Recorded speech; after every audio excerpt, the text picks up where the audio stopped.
lain kan banyak. Satu hal dia nggak setuju, apa yang lain kan. Jadi itulah sikap yang mesti dikembangkan terutama kita di gospel ya. Kalau enggak jadi berantem doang gitu ya. Nah, saya bicara banyak tentang keselamatan, di mana-mana dibilang dharma sesat, nggak apa-apa gitu. Selama gua nggak sesat, biarin aja orang ngomong sesat gitu kan. Nah, ternyata Royani ngajarinnya seperti itu. Sayang yang ngomongnya nggak datang gitu ya. Tapi udahlah ya, jadi supaya kita tahu semua ya, kita ini di wadah yang namanya interdenominasi. Kita punya gereja masing-masing, kita punya doktrin masing-masing, nggak apa-apa. Tapi kita dikumpulin di sini bukan untuk bicara yang berbeda. Kita bicara di sini untuk bicara yang sama. Apa yang sama? Coba kita lihat satu persatu. Kita mulai, kalau kita mau mengenal full gospel, makanya Demos bilang ini, banyak orang tahu full gospel jalan ini, oh bikin meeting, bikin acara, ini jadi MC ya, ini jadi WL ya, ini diri ya, segala macam. Kita mesti begini, tapi nggak tahu orangnya. Jadi kalau kita baca di Keluaran 25 di mana Musa dipanggil oleh Tuhan untuk naik ke Gunung Sinai, Tuhan berbicara apa? Di dalam ayat Keluaran 25, 8, 9, ini yang menjadi kunci. Dan mereka harus membuat tempat kudus bagiku, supaya aku akan diam di tengah-tengah mereka. Dulu Tuhan bilang, aku mau diam di tengah mereka. Ya? Dan menurut segala apa yang kutunjukkan kepadamu sebagai contoh kemah suci dan sebagai contoh segala perabotnya, demikianlah harus kamu membuatnya. Udah ada di dalam kekekalan. Kemah suci itu udah ada di dalam kekekalan. Makanya dikasih tunjuk. Kalau kita baca di kitab Keluaran, bagaimana Tuhan mendetilkan ya, talinya mesti begini, warnanya mesti begini. Wah, nggak masuk di akal lah kalau si Musa bisa bikin. Nggak masuk di akal. Ya, tapi kalau kita baca terus di sana, nah disitulah hebatnya. Di mana Tuhan bilang dia akan tunjuk. Nah, begitu juga full gospel. Kalau kita lihat tadi, Musa diperintahkan Tuhan bangun bait kudus yang fisik. Contohnya ada di kekekalan. Musa dikasih lihat kayak gini loh. Tadi bukan kata saya loh ya, Firman yang bilang loh ya, gitu ya. Nah, jadi supaya dia mau ada di tengah umatnya. Nah, tapi apa yang Tuhan bicara kepada Demos? Demos disuruh bangun bait Roh Kudus. Kenapa? Karena Tuhan mau menyatakan kasih dan kuasanya untuk membebaskan orang-orang yang terbelenggu. Apa yang dimaksud bait Roh Kudus? Manusia rohani. Maka itu Bro BR selalu, presiden kita mengingatkan membangun manusia rohani, bangun manusia rohani. Nanti apa hubungannya dengan kalau kita lihat di dalam buku The Vision Intensified halaman 5 dan 6, ini kata-kata pengantar dari Demos, itu berbicara tentang pembangunan manusia rohani. Jadi bukan sekedar bangun organisasi. Ya, yang jadi organisasi ya buat wadah kita perlu ada aturan mainnya segala macam, perlu banget ya, ada target-target perlu banget gitu ya. Tapi intinya itu gini, seperti koin dua sisi. Kalau dia cuma bangun satu sisi nggak ada artinya. Kalau dia cuma bangun satu sisi kerohanian dulu, emang ini gereja. Kalau dia cuma bangun organisasi ya sekian banyak sekian, ininya nggak disentuh, nggak ada artinya. Full gospel ini. Coba nanti kita lihat satu-satu. Kenapa mesti dua sisi? Nah, inilah yang dimaksud dengan full gospel. Tuhan mau ini. Wadah ini disebut namanya FGBMFI. Kita ada di tempat ini. Ya. Nah, jadi kita tahu bahwa visinya itu datang dari Tuhan. Roh Kudus yang menyampaikan kepada Demos. Ya, perhatikan keterlibatan Roh Kudus yang begitu kental di dalam wadah kita. Ya.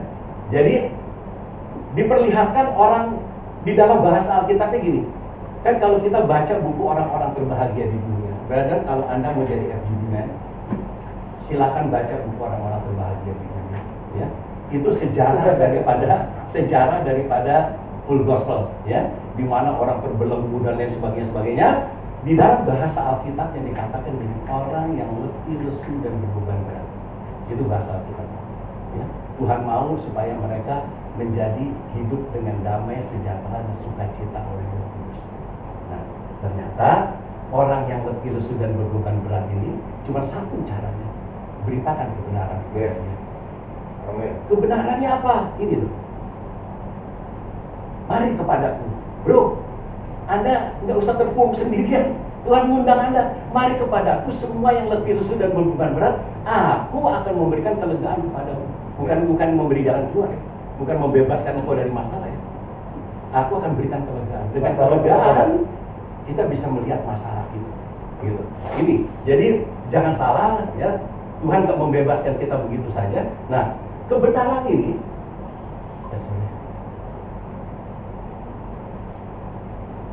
Di dalam Roma 14 ayat ke-17 dikatakan begini. Sebab kerajaan Allah, nah ini kita bicara kemarin, Injil kerajaan Allah. Ini berbicara tentang kerajaan Allah. Bukan soal makanan dan minuman. Makanya kalau chapter kita ngeributin makanan dulu, seolah-olah kalau makanan hebat, orang bisa datang banyak. Bro, firman Tuhan bilang seperti ini. Ya. Tetapi soal kebenaran, damai sejahtera, dan sukacita Roh Kudus, kebenaran diberitakan. Oleh sebab itu, kembali lagi, chapter yang memberitakan kebenaran, firman Tuhan katakan dia adalah representasi kerajaan surga. Dalam kerajaan surga, beritanya adalah kebenaran. Ya, berita tentang kerajaan, Injil kerajaan. Amin. Ya, maka orang yang terbelenggu dan letih lesu dan berbeban berat, mereka akan dibebaskan. Ini full gospel. Jadi kita bukan berbicara acara makan apa segala macam, itu mah ikutannya, ya, cara kita membawa orang datang itu. Jadi Roh Kudus membawa orang datang ke chapter bukan karena acara kita hebat, karena di sana kuasa Allah bisa dinyatakan. Kalau semua anggota kita ini masing-masing memberi diri untuk dipimpin, loh, maka itulah dalam pertemuan kita itu yang pimpin adalah Roh. Ya kan? Kalau kita semua dipercaya bahwa uang kita adalah rupiah, maka rupiah ada di tangan Tuhan. Kalau kita semua memberi diri dipimpin oleh Roh Kudus, maka pertemuan kita ini dipimpin oleh Roh Kudus. Karena masing-masing kita dipimpin oleh Roh Kudus. Nah, Tuhan mau supaya mereka yang udah mengalami damai sejahtera dan sukacita ini mau diapain? Cuma mau kumpul-kumpul makan? Enggak, jadikan murid. Jadikan murid Kristus, karena memang itu perintahnya. Gitu kan?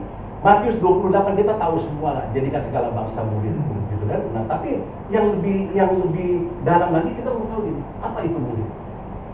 Seorang murid itu dia datang kepada Tuhan dan bertanya. Maka itu selalu diingatkan kan bahwa baca firman dan renungkan, bertanya. Maka engkau jawab Yesus, kepadamu akan diberikan karunia untuk mengetahui rahasia kerajaan surga. Kemarin ini kita belajar dari Pak Yakob, belajar dari Pak Royandi, belajar dari siapa tentang kerajaan surga. Selama kita tidak pernah datang dan bertanya kepada Tuhan, kita cuma dengar kiri, kuat kanan. Syukur kalau kuat kanan.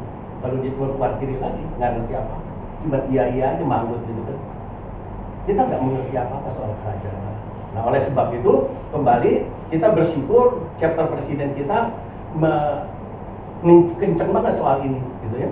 Nggak usah takut. Efesus 4 ayat 11-12 bilang gini, Tuhan yang akan memberikan baik rasul, nabi, pemberita, Injil maupun gembala, pengajar-pengajar, semua Tuhan udah siapkan. Ya, kita di sini berterima kasih lah ya kepada chapter presiden kita udah menyiapkan begitu banyak guru, ya, yang orang-orang yang kompeten di bidangnya, gitu kan. Tujuannya apa? Untuk memperlengkapi orang-orang kudus yang bukan orang kudus menjadi pendengar.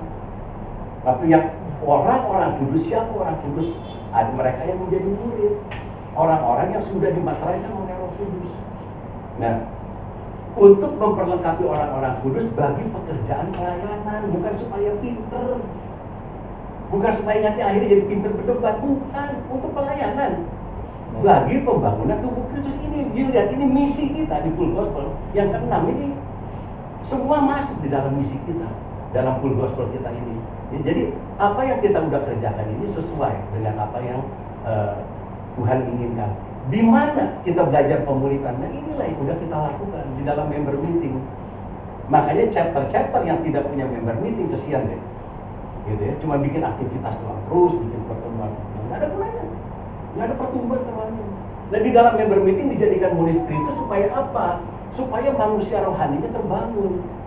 Manusia jasmani itu cerita lain, ya kita suka jalan, dia suka makan, kumpul, bersuka cita, itu bagiannya lain lagi. Tapi membangun manusia rohani ini berbeda. Gitu ya. Makanya ini perlu waktu, ya. Dan bukan sekedar manusia rohani. Manusia rohani adalah orang-orang yang sudah memiliki Roh Kristus. Firman Tuhan bilang. Tapi dia mesti menjadi dewasa. Ukuran kedewasaan apa? Hidup dipimpin. Ya, kita belajar. Jika kamu hidup oleh Roh, sadarilah. Ya, dimulai dari kesadaran kita ini hidup oleh Roh. Ya, baiklah hidup kita juga dipimpin oleh Roh supaya kehendak Bapa itu jadi dalam hidup kita. Dan Cirinya ini, janganlah kita gila hormat. Kalau ngaku dipimpin lo gila hormat, ya saling menantang, sukanya dengki, iri hati sama orang, nah itu cerita lain lagi, ya. Nah makanya disinilah kita belajar. Jadi kalau kita lihat dari skema ini, keterlibatan Roh Kudus itu menjadi begitu kental. Nah, seringkali orang bilang begini, yang penting lakukan aja amanat agung. Kita ini pun FGB MFI cari jiwa, nanti dulu bro. Yang orang bilang amanat agung tadi itu pemuritan. Sebetulnya kita mesti bicara ini, Markus 16. Lalu dia berkata kepada mereka, pergilah ke seluruh dunia. Jadi waktu mereka bicara-bicara gitu, saya bilang, bro salah ayatnya.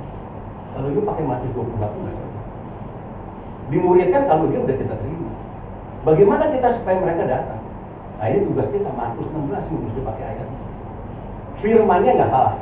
Ya sekali lagi, firmannya nggak salah, penempatan yang salah. Lalu dia berkata yang bisa menangkap ini cuma Opa Eli doang, gitu.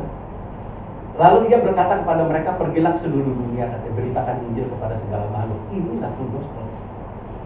Kita disuruh pergi, dan jangan lupa kepada segala makhluk. Kemarin Pak Rayani sudah menjelaskan apa yang dimaksud. Nah oleh sebab itu, tugas FGB Men ini memberitakan firman kepada semua anak-anak, orang tua, laki, perempuan, siapa kayak. Bahkan segala makhluk kan ya. Kalau Pak Rayani diajarin ya, waktu itu kan, siapa kayak gitu ya. Itu tugas kita. Perintah firman Tuhan, bukan perintah full gospel. Perintah firman Tuhan yang menjadi anggota di full gospel cuma pria. Bedain. Nah, dulu sempat ribut nih, bahwa kita ini cuma memberitakan, winning man in the marketplace, boleh, nggak apa-apa. Tapi beritakan Injil bukan kepada men, kepada segala makhluk. Wah, saya ditentang habis tuh bertahun-tahun, biarin aja nggak apa-apa. Kebenaran firmannya begitu. Siapa yang percaya dan dibaptis akan diselamatkan, nah itu dengan selanjutnya. Nah jadi oleh sebab itu sekali lagi kita lihat keterlibatan Roh Kudus di dalam FGB MFI sangat kental. Visi datang dari Tuhan melalui Roh Kudus disampaikan kepada Demos Zakaria. Ya, Roh Kudus bilang, aku akan pilih orang untuk datang ke dalam chapter. Ya, aku akan pimpin chapter supaya chapter ini berkembang sesuai dengan keinginanku, kata Tuhan, dengan keinginanmu. Makanya saya agak berbeda pendapat dengan teman-teman bahwa di nasional bahwa yang namanya chapter itu tiap chapter boleh berbeda-beda, nah, sesuai dengan Roh Kudus punya kehendak. Itulah yang ada di dalam division. Ya. Tapi kalau kita mau bawa cara kita sendiri ya silahkan aja. Gitu. Nah oleh sebab itu bangun chapter cuma satu cara, bangun manusia rohani. Kenapa manusia rohani? Hanya manusia rohani yang paham hal-hal rohani. Kita ini bicara hal rohani. Ya, jadi di dalam 1 Korintus dikatakan bahwa manusia duniawi, nah itu kalau kita baca mesti hati-hati nih, ya di dalam 1 Korintus 2 ayat 13 itu manusia duniawi itu mereka bilang nature man, orang yang belum punya Roh Kudus. Ya. Berbeda dengan 1 Korintus 3 ayat 1. Ya, manusia duniawi gitu ya. Kita jangan seperti manusia duniawi. Nah itu karena bayi rohani. Mereka sudah punya Roh Kudus, tapi masih bayi rohani. Nah, tapi di tengah-tengah itu yang Tuhan mau supaya kita menjadi manusia rohani. Nah ini tugas kita, gitu ya, untuk membawa itu. Makanya Presiden kita membawa kita ke sana. Bagaimana cara membangunnya? Bangun nilai-nilai kerajaan, gak usah yang aneh-aneh. Gitu kan, makanya kita membangun nilai kerajaan itu atau membangun nilai-nilai itu bukan dengan program. Nah ini dengan kebiasaan seperti itu. Nggak disambut mutung, nggak dikasih makanan mutung, makanan nggak enak mutung. Nah ini terbangun lagi. Kita kasih dia makanan yang nggak enak terus. Ya? Jadi karakter kita terbangun. Nah, bagaimana dong caranya membangun itu? Tinggal dalam kerajaan. Chapter itu representasi kerajaan. Jadi Anda nggak suka sama seseorang, Anda harus tetap tinggal. Kalau memang Anda dipanggil dan merasa dipilih di chapter itu, ya. Kalau Anda nggak suka sama seseorang, emangnya semua orang suka sama ini? Itu aja pikir. Siapapun presidennya. Siapapun dia, gitu kan? Ya, tinggal terus ya. Karena itu Tuhan mungkin mau pakai kita untuk melatih seseorang. Bahkan orang Tuhan pakai untuk melatih kita. Ya. Terus menjadi murid, kalau cuma sekedar kumpul-kumpul nggak mau jadi murid, ngapain? Jadi murid itu, mari kita terus banyak bersharing, banyak bertanya, banyak belajar. Tes aja teman satu-satu tentang ayat sesuatu, tes aja. Gitu. Jangan. Nah, saya pernah sampaikan ini, menjadi murid Yesus itu salah satu cara ini.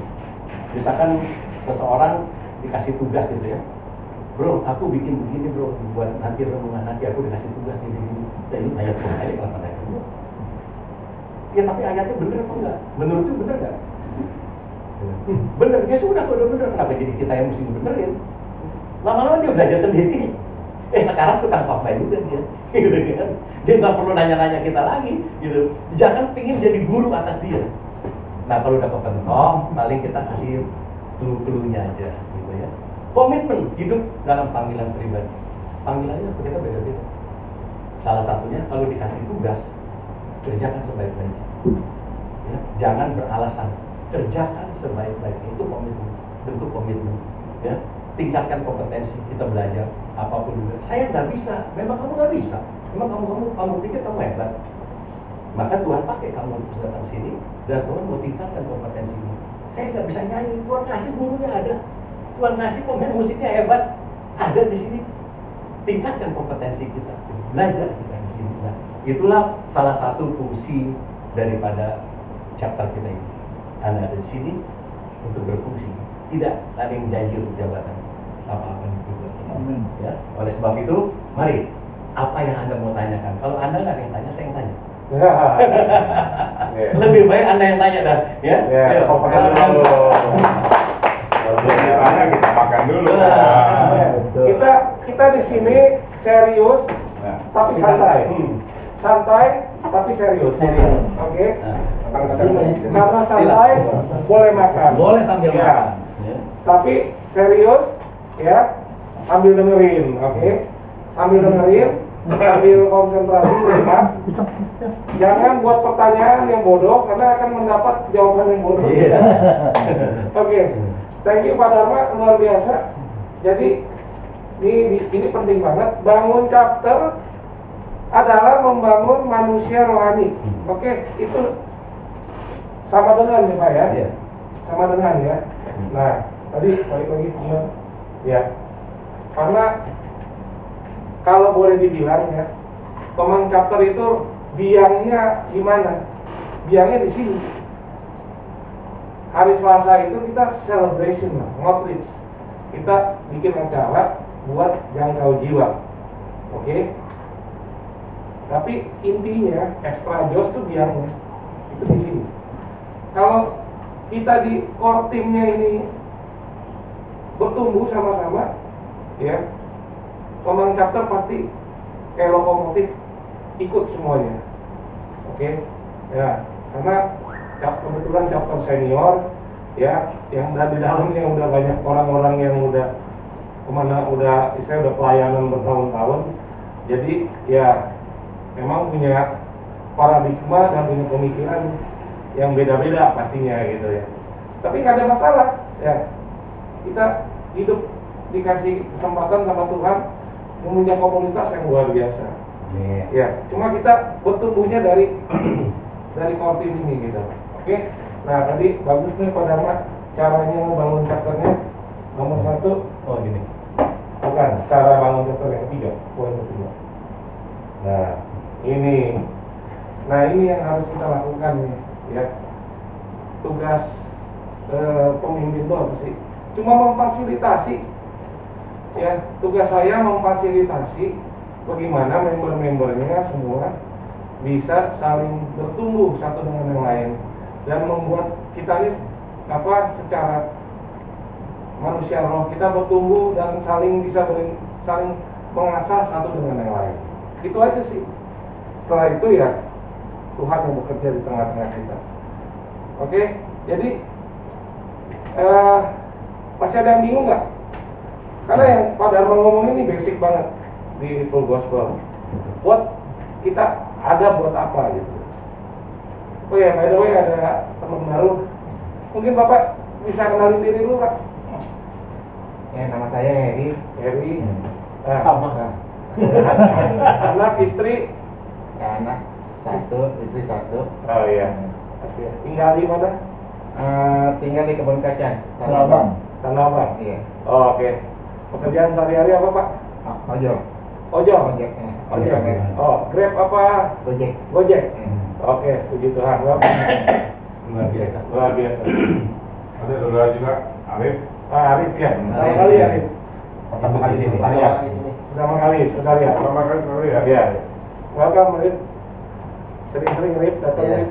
Iya. Di sini tempat kita bisa bertumbuh sama-sama. Jadi kalau hari Selasa kadang-kadang kita cuma one way. Di sini kita interaktif satu dengan yang lain. Oke. Kalau ada yang mau ditanyakan silakan. Iya. Ada sesuatu. Oke, ada yang nanya soal manusia rohani? Kalau nggak ada ya saya coba dulu lah. Iya. Pertanyaan bodoh nggak ada, yang menangkap yang bodoh apa yang bertanya yang bodoh. Ya nggak apa-apa. Tanya. Yang penting tanya. Dicoba dulu. Nah, tanya dulu siapa takut. Iya. Tadi itu Pak Dharma yang kata murid ya, saya itu masih kata-katanya Pak itu gitu loh. Gimana kita memuridkan kalau kita belum menjadi murid? Masih ingat nggak Pak siapa? Pak Rian itu ngomong gitu. Nah sekarang pertanyaannya murid seperti apa gitu? Nah kita kan di Full Gospel ini sebagai bisnismen ya. Nah, apakah ya kita coba lakukan pendekatan orang dengan versi ada apa adanya atau dengan ayat Alkitab? Yang saya tahu sih yang paling mantap itu menurut saya ya Pak Rudi Surtasoy, Pak Rudi Sirapaji itu. Apakah itu model pemuritan yang mungkin versinya Full Gospel atau jadi kita makan bareng berdua man to man ya istilah kata ya. Mentoring. Yang istilahnya itu katanya outreach kan satu arah. Iya. Nah, ini maksudnya gini loh, pertanyaan sederhana. Contoh kasih gambaran menjadi murid Kristus dan kita kan tadi kan jadikan semua bangsa muridnya gitu loh. Iya. Nah, coba definisinya diperjelas gitu Pak, biar kita tahu oke, modelnya seperti apa yang Pak Rudi Sirapaji lakukan. Kita waktu itu ngobrol, berarti kita harus siap dengan ayat atau kita cuma dengerin sharing orang punya masalah. Mungkin bisa dijabarkan gitu aja loh Pak, murid atau karena kita sudah jadi muridnya Tuhan gitu. Bagaimana cara memuridkan maksudnya? Ya, versinya ya mungkin kita Dengan cara Full Gospel. ya Full Gospel Iya. atau Pak Dharma punya opini Kalau kita- Pak Dharma Nah. bilang tadi ini bukan question and answer, siapa yang mau jawab? Jawab, Boleh. yang pasti Kira saya gitu jawab. supaya itu. Silakan. Bagi saya sebelum saya kalau Pak Rudi Sirapaji dengan jam terbangnya yang sudah berpuluh tahun sudah kalah dari kita. Dia bisa ingat Ayat Alkitab. Alkitab satu. Alkitab berjalan. Kalah. Jadi kita tuh mau bangun tuh pertama itu kita mesti bangun diri kita sendiri. Kita sendiri loh. Bagaimana kita jadi manusia rohani? Nanya ke kita ya cari jawab sendiri. Kalau dijawab orang lain, jawaban tuh cepat-cepat hilang. Tapi dengan pengalaman kita sendiri, ini manusia rohnya. Dengan pengalaman kita, dengan mengalaminya semua itu, manusia roh kita akan bertambah itu. Nah, itu kita kuat dan tidak akan hilang.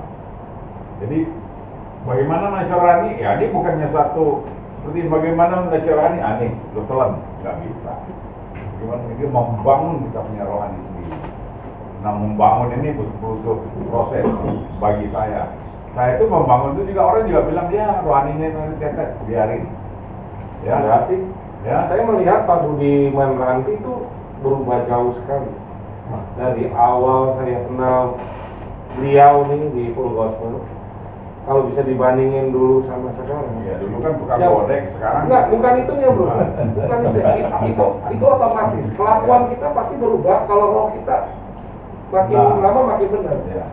Ya mungkin secara pengetahuan Bible mungkin nggak banyak, ya. Tapi secara rohani karakternya berubah. Itu yang paling penting.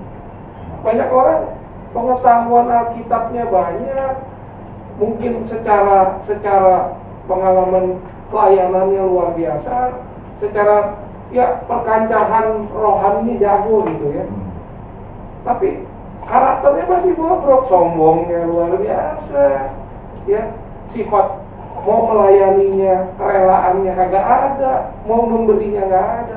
Itu buat Tuhan tuh nggak penting tuh yang kulit begitu nggak penting. Yang dilihat tuh kita punya Kita pribadi kita gitu ya. karakter, Karakter. dalam kita berubah, buah-buah rohnya ada. Nah, dibilang manusia rohani itu bertumbuh apa enggak kalau buah-buah roh kita kelihatan bisa dinikmatin sama banyak orang buahnya. Jadi itu yang paling penting kalau menurut saya. Nah, jawab pertanyaan ini Pak Benmar, ada lagi yang mau jawab nggak nih kira-kira? Ayo, Ada? silakan. Nggak ada. Saya tambahin dikit ya, Bro Benmar ya. Penginjilan ya, memuridkan orang. Sebenarnya itu karena secara alamiah aja kalau menurut saya. Setiap hari kita ketemu orang, bener nggak? Ketemu customer, ya kan? Ketemu sama teman-teman lama, ya kan? Ketemu sama ya banyak orang lah dari berbagai macam latar background gitu kan. Apakah datang-datang kita langsung bilang bawa Yesus ke mereka? Enggak mungkin kan? Iya kan? Yang ada langsung ditenging, langsung ditolak, iya kan? Yang penting kita nomor satu, tau nggak apa? Ya, kita tunjukin dulu pribadi kita yang baik ke dia, gitu. Karakter kita, sincerity, ketulusan kita, keikhlasan kita, ya. Jangan kita ngeliat orang kita mau manfaatin, jangan. Kita jadi berkat sama dia, ya kan? Lama-lama dia akan bingung sendiri, akan nanya sendiri, dia akan wondering sendiri.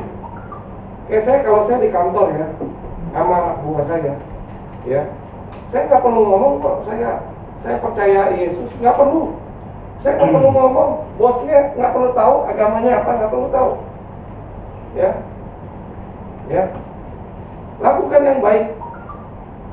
yang baik, ya. Kalau mereka ada butuh, ada apa, duluan kita bantu mereka, gitu ya. Duluan kita bantu mereka. Dia akan wondering, ini bos kok beda ya. Kayak ada yang sakit, ada yang kedukaan, langsung buru-buru kita bantu mereka, gitu. Saya naikin ngumrohin orang, saya ingin orang bikinin musola, bikinin apa, gitu. Musola saya namanya Ar-Rahman, Sang Maha Pengasih. Apa artinya? Maha Pengasih. Maha Pengasih. Maha Pengasih siapa? Kirain alusi. Cuma ini Alusi. Alusi. Iya. Kita nggak perlu, bro. Misalnya. Kita nggak perlu kasih tahu orang apa, dan mereka tahu sendiri pada akhirnya. Kok beda gitu ya? Ya. Nah, kalau kita udah dapetin hatinya, waduh, gampang dapetin tangannya. Bener. Itu ilmu leadership John Maxwell. Wah, banyak buku. You dapetin hatinya, you dapetin tangannya. Jangan nyuruh orang, minta orang melakukan sesuatu buat kita, kalau kita nggak pernah dapetin hatinya dulu. Tapi kalau kita dapetin hatinya, kepalanya pasti kasih. Iya, iya kan? Nah, jadi menurut saya kita tunjukin karakter kita, buah-buah rohani kita ke mereka, ya. Mereka akan menjadi daya tarik, magnet buat kita. Kalau pendeta saya selalu bilang, manusia tuh kayak magnet, roh kita tuh magnet. Magnet itu apa sih? Menghisap, menarik. Makin besar daya hisapnya, makin banyak yang dapat kita dapat. Contohnya, ya, roh kita itu magnet. Magnet itu apa? Magnet itu nomor satu, karakter kita. Kedua, ya, karakter kita, roh kita, buah-buah roh kita. Makin banyak kita, roh kita lebih kuat, karakter kita kuat, makin banyak yang bisa kita dapat. Dan kita nggak usah ngejar, termasuk duit, termasuk rezeki. Ya, itu nggak usah dicari, bisa datang sendiri. Percaya apa nggak? Percaya ya? Percaya nggak? Percaya nggak? Ya. Itu yang saya rasain. Kita orangnya bagus, emas dimanapun, di got pun tetap emas. Ya, tetap emas. Kenapa? Dia akan narik sesuatu yang baik. Tapi kalau kotoran ditaruh di tempat yang mulia pun tetap kotoran. Jadi kita harus cari memperkuat apa yang ada di dalam kita, roh kita. Dan semakin roh kita semakin bagus, semakin besar, akan ngisep banyak orang. Dan orang akan semua akan senang dekat-dekat sama kita. customer akan senang dekat-dekat sama kita, nggak bakal dia lupa. Apalagi kalau punya customer orang Jepang, wah orang Jepang tuh setianya minta ampun. Tapi kalau udah senang sama karakter kita, mau kita nggak punya duit, dimodalin sama dia. Saya punya teman tuh kontraktor ya, kerja sama Kajima. Dia bilang dia baru keluar ya tatamu yang nggak ada modal, dia bilang. Tapi ini Jepang suka sama dia. Suruh kerja dulu Plaza Indonesia hotel-hotel, gila tuh.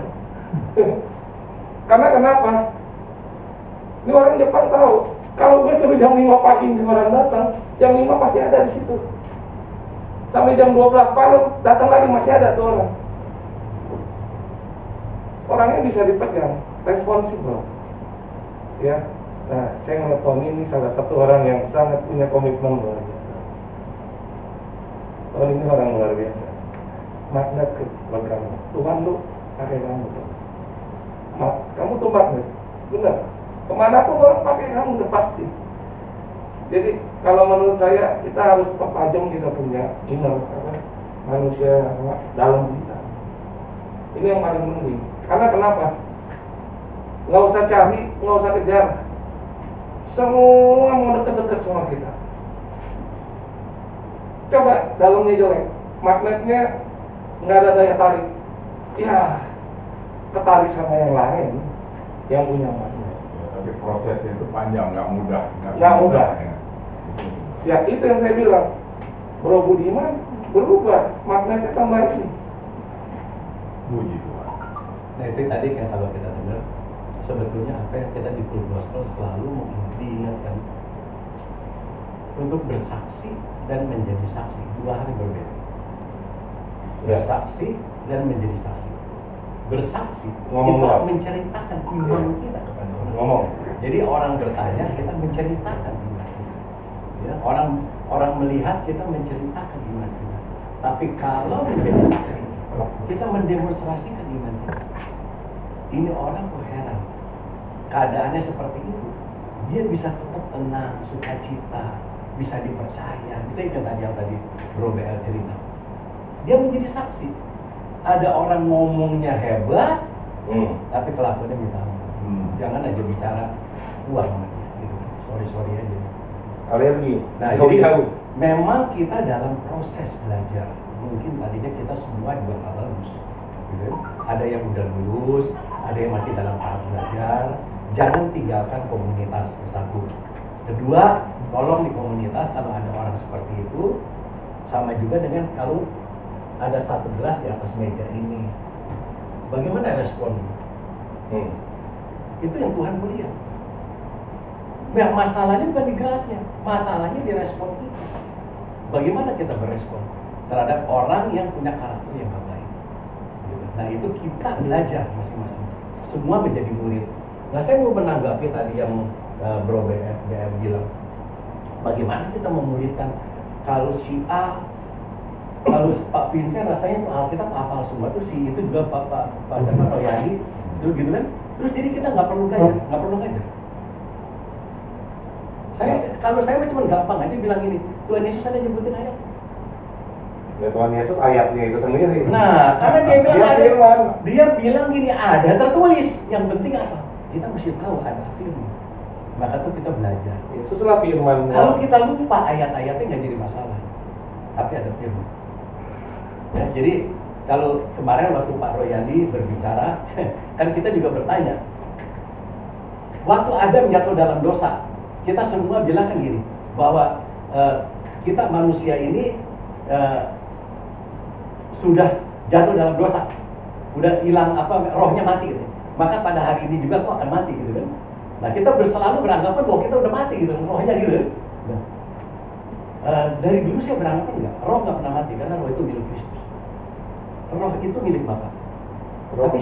Tapi saya nggak tahu jawabannya, terus terang aja. Tapi jawaban di sisi lain, bahwa manusia jasmaninya akan mati, saya kaget itu jawaban itu, saya baru dengar itu.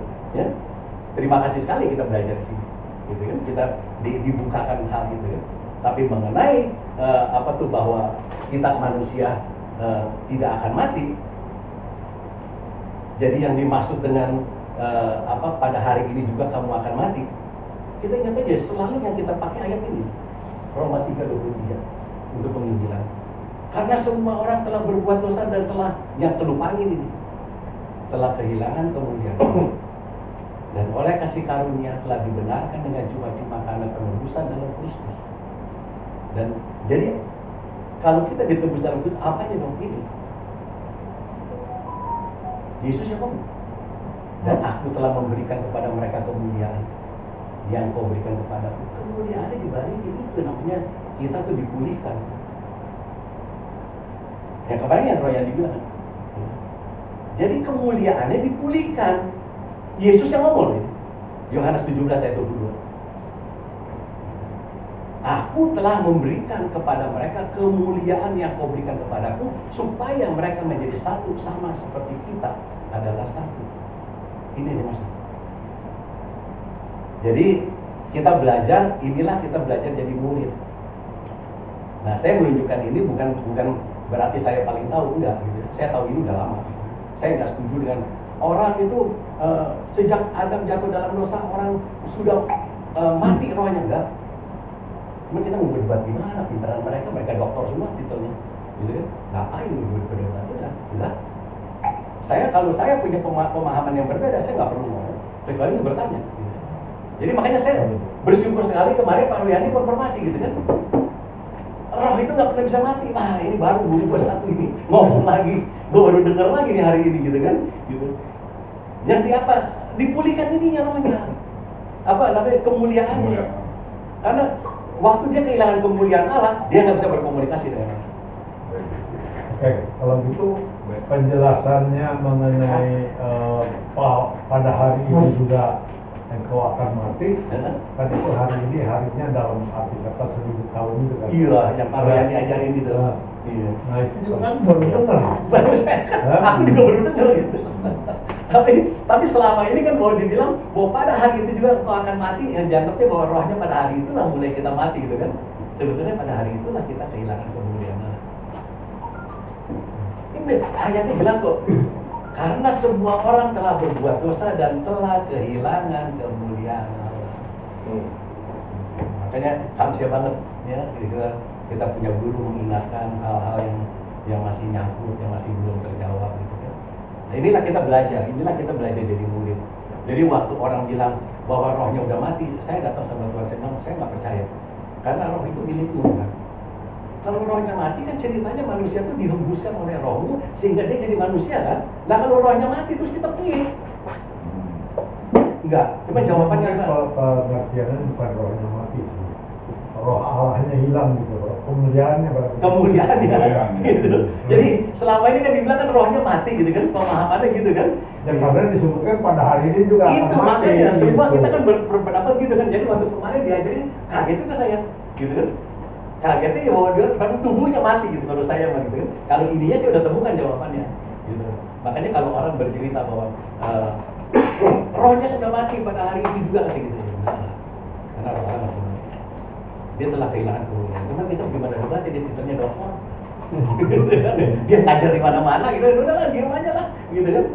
Tapi kebenarannya memang begitu. Kita sering dengar dulu begitu. Iya lah, dari dulu kita dengar gitu kan. Sampai sekarang. Nah, belum lagi.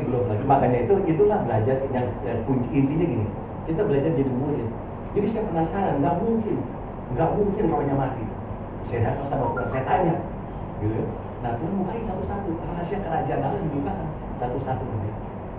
Bacalah ini. Kalau kita baca mulai dari Yohanes 16, 17, 18 itu bercerita tentang itu banyak, tentang pemulihan gitu.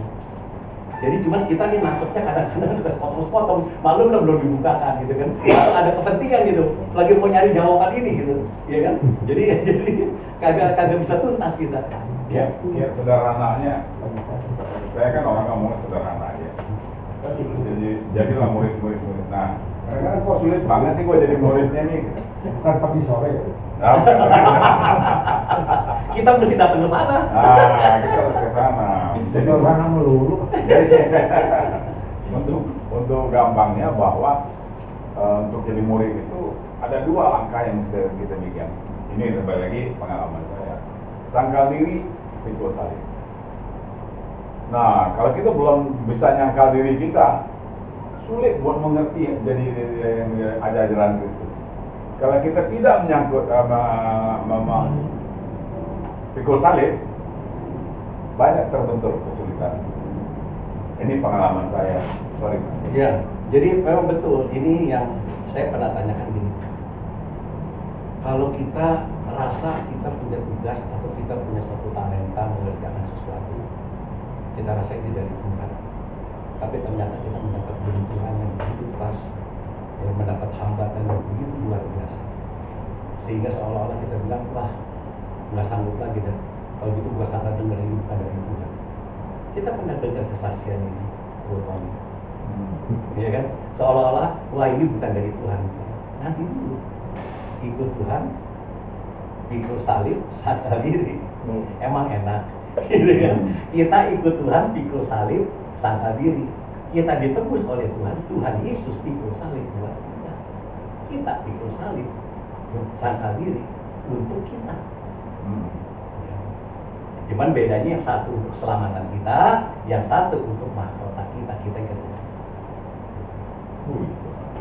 Itu berbeda. Dia pikul salib supaya kita selamat, saya pikul salib supaya saya punya mahkota. Jadi kita mengerjakan sesuatu, kalau ada hambatan jangan pikir gua salah. Gitu kan. Memang itulah diproses Tuhan, gitu kan. Waktunya lah kita diproses gitu. Nah, yang penting kita menyadari kembali lagi soal menjadi murid. Karena ini kita lagi cerita tentang bagaimana menjadi murid ya. Tadi Bro BM mengingatkan gini, bagaimana kita memujudkan orang ayat itu, kita kan nggak apa seperti kayak mereka, nggak mesti. Ya, percaya sama saya, nggak mesti. Jadi mari kita kosongkan segala keberadaan kita. Saya selalu ingat gini ya. Kalau orang percaya bilang sama Tuhan, jangan kasih orang yang bisa, yang nanya sama saya yang aneh-aneh yang saya nggak bisa jawab.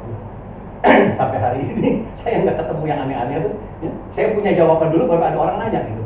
Nah yang saya sering ketemu gitu ya. Jadi kalau saya lupa ayatnya nggak ada masalah. Saya tinggal buka itu. Kalau itu keberatan saya nggak buka. Saya kasih tahu. Firman-nya bilang begini. Di mana tempatnya you cari sendiri lah. Yang pasti itu dari Alkitab gitu. Jadi kita nggak usah takut. Jadi jangan sampai itu menghambat kita untuk bersaksi, gitu. Bro, makanya bro, mari kita datang kepada Tuhan karena Tuhan mau supaya kita ini dekat sama Dia karena Dia mau kasih tahu segala sesuatunya. Terus dia nanya, emang ayatnya di mana? Nggak usah takut, bilangnya ada di Alkitab. Di mana? Gue lupa. Nggak percaya itu urusan you. Saya suka. Iya kan? Saya rasa memuridkan orang nggak harus kita ngajarin Alkitab. Betul. Yang penting kita mengasihi dia. Iya. Itu nomor satu, ya.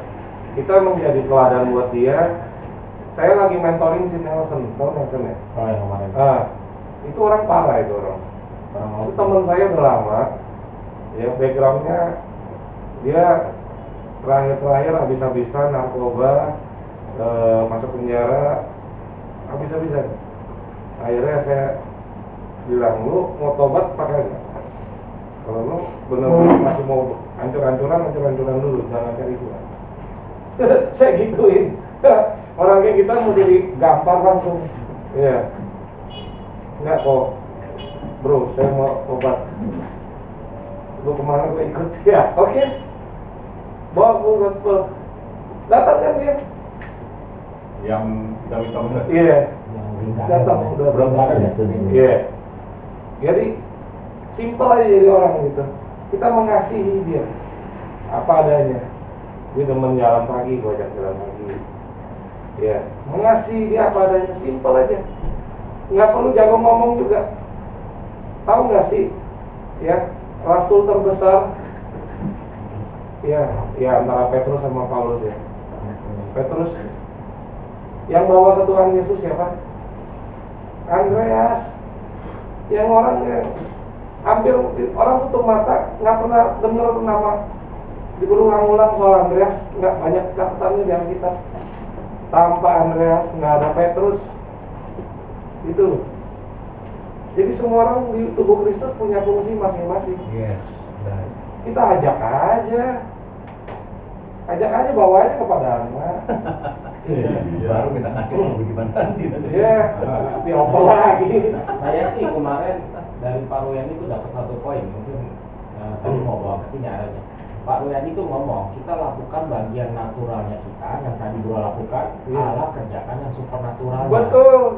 Nah itu yang saya tangkap, cuman definisinya ini yang jadi tapi udah dibahas sih tadi saya nanya itu definisinya antara natural dan supernatural, karena dia tuh ngomong kita tuh punya kuasa loh, kita berkuasa sampai semua makhluk yang ini kalau kita ke dia tuh saya bilang agak kejelimet ya, cuman tapi poinnya kita punya kuasa. Nah baliknya lagi kuasa kita itu kita manfaatin nggak? Nah itu yang tadi saya bilang, gimana cara memuridkannya orang supaya kita saat sudah dimuridkan dan memuridkan orang dengan gayanya masing-masing. Kayak tadi Andreas kayak Petrus, benar kan?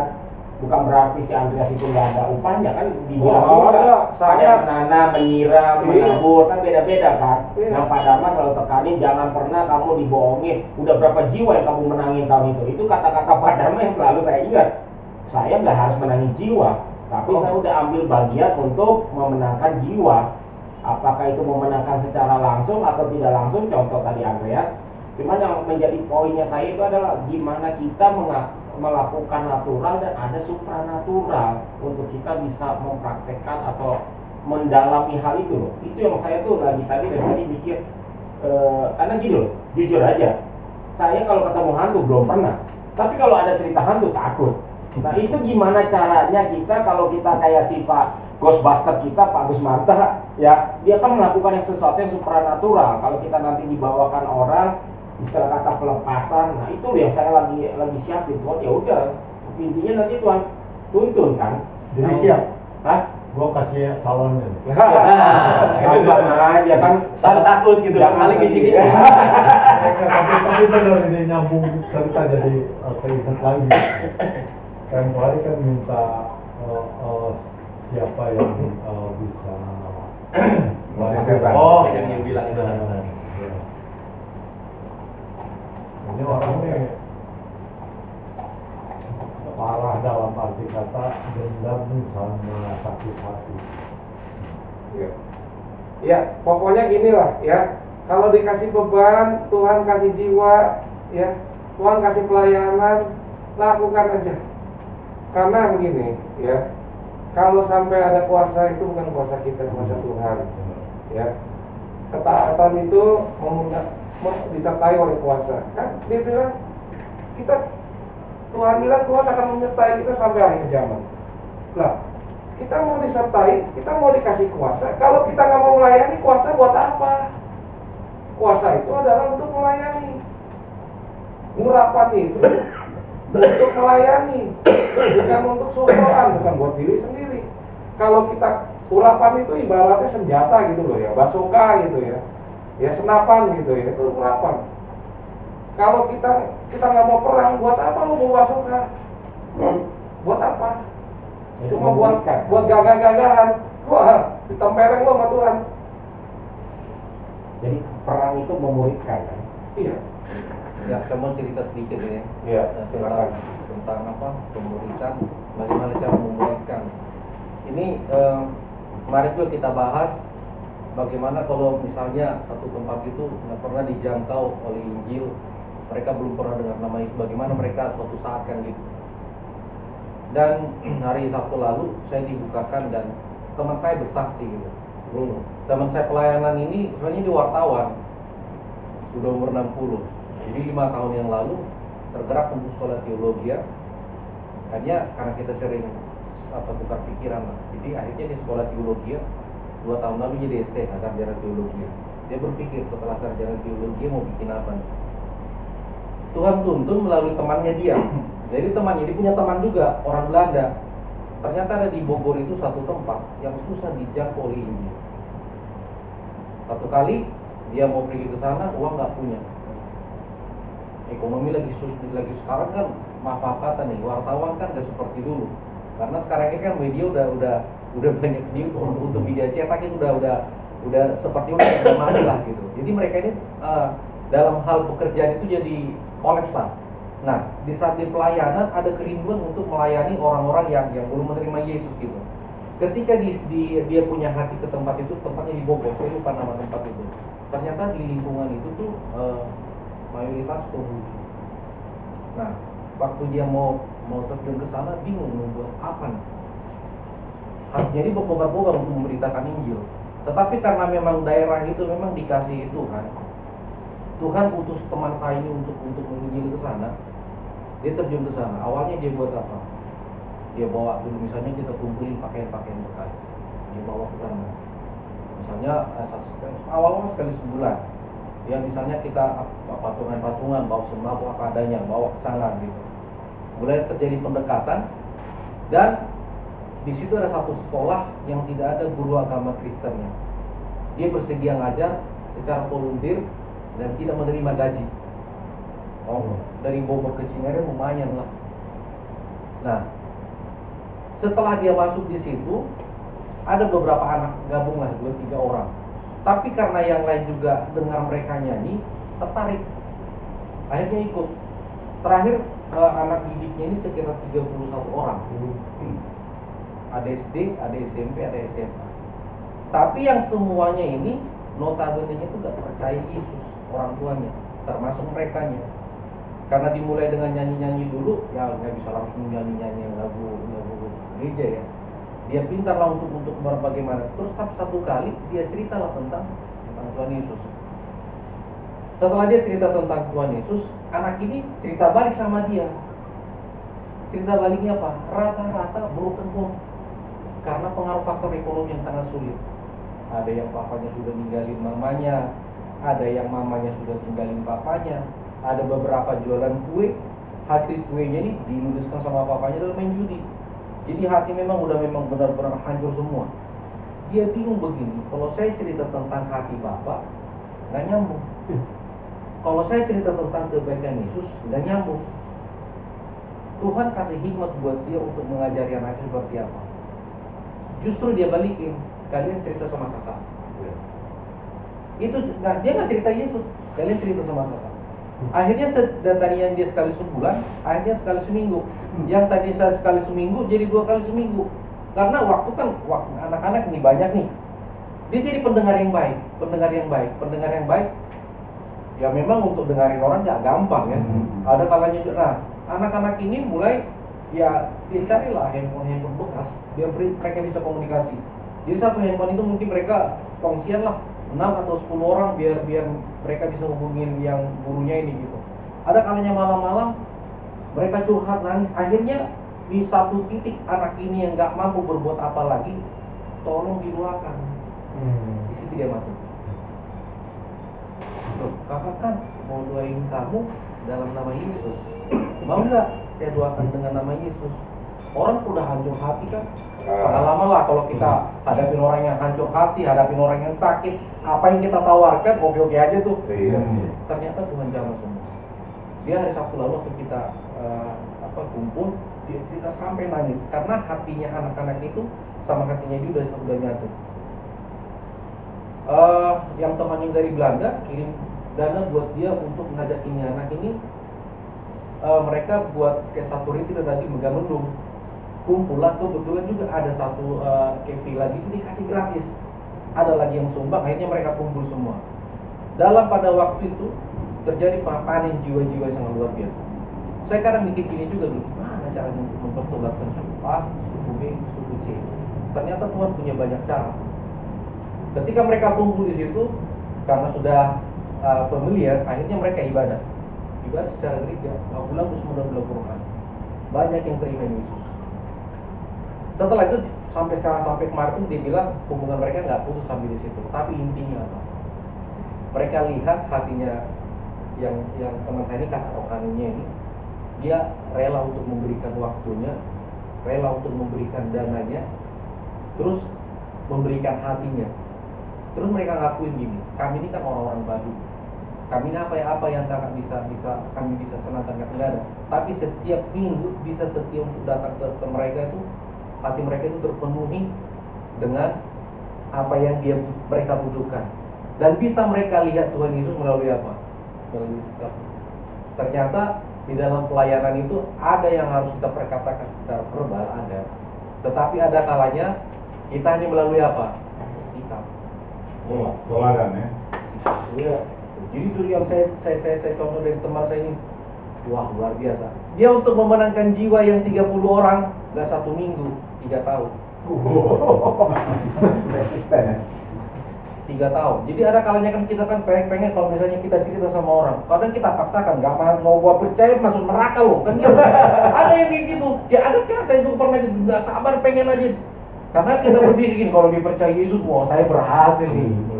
Padahal bukan Tuhan yang dimuliakan, guanya yang hebat. Pas dia cerita kemarin, jujur, saya tuh pikiran saya tuh terbuka. Karena di saat awal-awal saya tuh bertobat, wih, waktu di Medan nih, saya diangkat juga, kan bagi-bagi traktat. Udah percaya Yesus belum? Wah, itu tuh radikal banget. Padahal belum tentu zaman itu dengan sekarang sama ya. Saya lihat pelayanannya dalam hati gini. Wah, tapi memang butuh kesabaran, ya uang habis dalam hal. Kalau kita punya duit, kita kasih orang duit mah hal yang biasa. Tapi kalau kita nggak punya duit, kasih orang duit itu, wih, itu perjuangan. 3 tahun dilakukannya itu, baru hari Sabtu kemarin dia bilang mereka itu mau terima ini. 3 tahun. Nah ini aja berbagi aja. Teman saya bagikan, tapi saya masih perlu juga belajar ya. Saya juga perlu belajar. Saya pikir gini juga, saya berdoa kemarin ini, Tuhan, dengan cara apa yang Tuhan pakai saya untuk bisa menangkan jiwa? Kalau saya dalam pelayanan, secara jujur, kalau saya pergi pelayanan, saya dapat amplop. Saya nggak anggap itu pelayanan, itu pekerjaan. Tapi ketika saya berpuasa, orang lain nggak ada yang tahu. Ketika saya berdoa siapa, nggak ada upah yang saya ambil untuk pelayanan. Ketika saya masuk ke kamar, saya berdoa bagi orang lain, bagi jemaat Tuhan, bagi teman-teman saya untuk pelayanan. Kalau saya pergi pelayanan hanya dengan misalnya saya pergi pelayanan ada upah dalam dunia ini, bagi saya itu bukan pelayanan, itu pekerjaan. Jadi yang supranatural yang melakukan ya. Saya kutip sedikit Alkitab di 1 Timotius 4 ayat 12 ya. Jangan seorang pun menganggap engkau rendah karena engkau muda.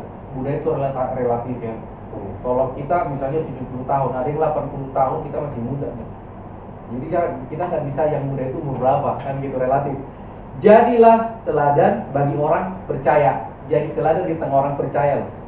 Dalam perkataan, dalam tingkah laku, dalam kasih, dalam kesetiaan, dalam kesucian. Amin. Biar nggak ngantuk tau orang. Sudah Oke. semua ya. Ya, jadi Luar biasa. kita mungkin mesti ditutup dulu ya, karena udah waktunya. Kita cuman mengingatkan aja yang tadi Bro Ben ingatkan. Lalu dia berkata kepada mereka, Saya ada mau sharing sedikit Pak, bukan sharing. sebentar. Lalu ia berkata kepada mereka, pergilah ke seluruh dunia, beritakan Injil. Apa itu Injil? Berita Yesus. Berita Injil itu kabar Yesus. baik, jadi kabar baik ya. Jadi jangan salah kepada segala makhluk.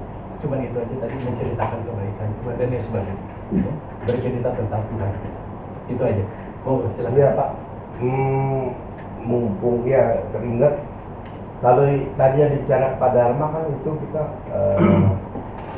bilang menjangkau jiwa-jiwa baru ya, terutama yang belum kenal full gospel ya, tertarik ya. Nah mungkin saya mau kembali merimain apa yang kata Presiden kita bilang, kita sebenarnya juga harus pikirkan member-member kita yang terhilang. Itu gimana kita cara tariknya dan bisa mau balik lagi kemarin ya.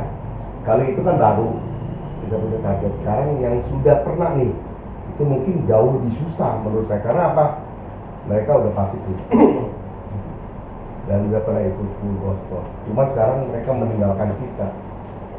Nah untuk menariknya ini kan banyak yang saya dengar, ada yang sempat kecewa, ada yang ada perhatikan dan sebagainya. Bahkan tadi saya ngomong sama Pak Heryadi, kemarin saya ketemu Pak Pengki. Jadi Pak Pengki itu dia punya pemikiran bagus tuh. Kita kenal ya. Bukan Pengki Andu, Pak Pengki. Pengki Andu. Oh, Pengki Andu. Pengki Andu, sorry. Pengki Andu. Dia punya pemikiran menurut saya sangat luar biasa loh. Kenapa nih?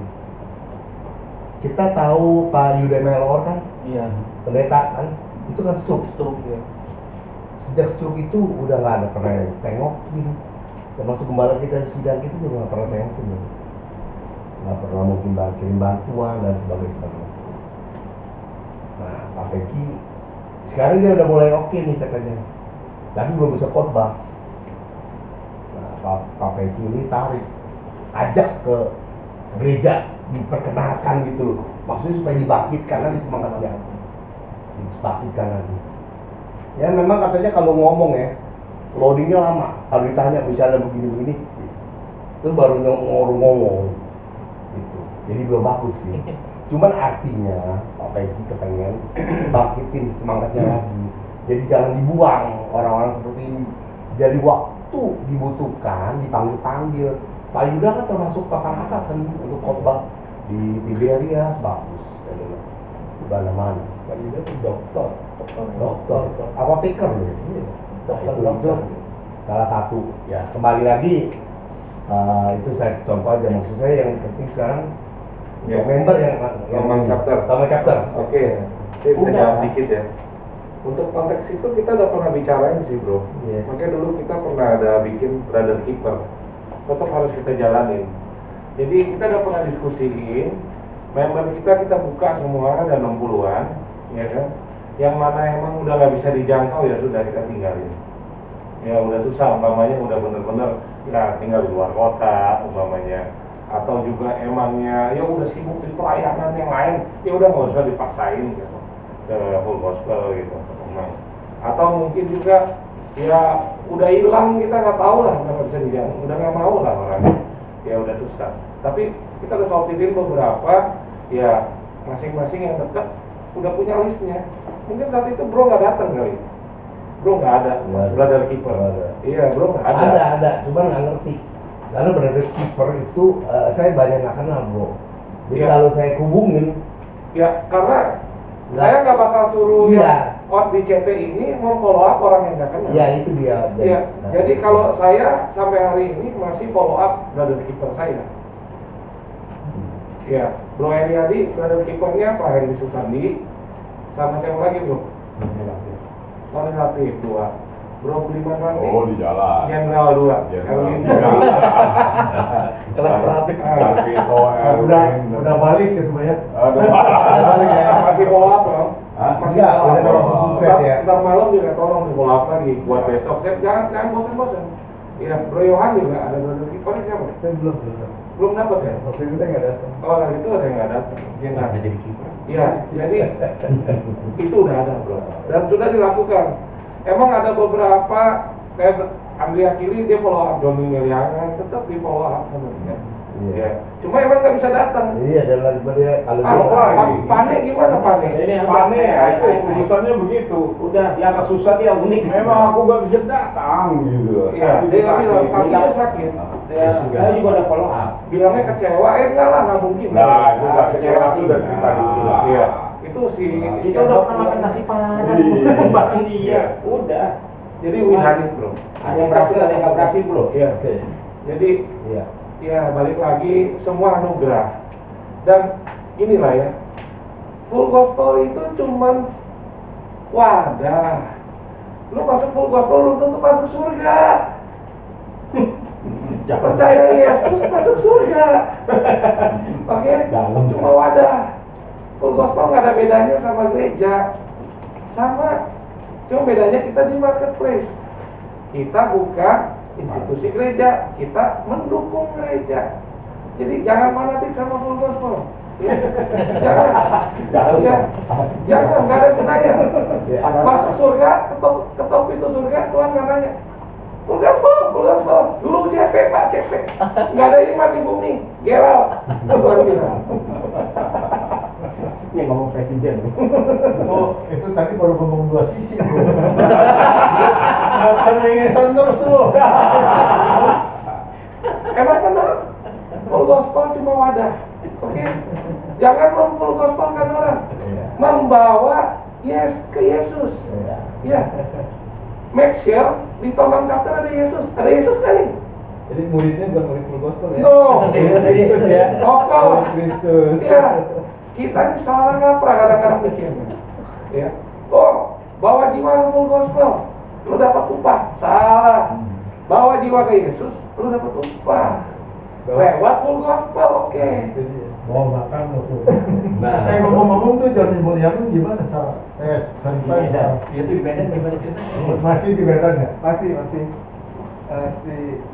dia 4 hari lalu kalau nggak salah tuh dia kakinya nggak bisa diangkat. Oh. Akhirnya dicek ke dokter, cek semua. Dokter bilang ini kayaknya kena stroke lagi. Akhirnya untuk supaya lebih baik masuk dirawat di rumah sakit. Seperti itu. Ya juga karena mungkin dia kan punya fasilitas asuransi juga lah. Jadi bisa sekalian di cek yang lain. Belum ada kabarnya lagi. Belum ada kabar lagi, tapi sih nggak terlalu parah atau serius gitu, ya kan ya, serangannya. Sampai saat ini sih masih Itu 4 hari yang lalu. Iya. Ya, nanti saya minta Bro Andri, kan yang kontak dianya, brother keepernya Bro Andri, Iya. buat follow up dia. Ya kalau perlu kita datang, kita datang. Medan, di Medan. Oh, di Medan. Ini dekat sini Medan. Medan ke barat ya? Iya, keluar. 2 jam aja kok. Naik pesawat. Oke, good. Very good. Hari Thank you. ini semua luar biasa. Thank you Pak Dharma. Thank you Sudah semuanya. diingatkan kita kembali, sangat penting esensi. Ini pelajaran sederhana, tapi kita harus ngerti semuanya.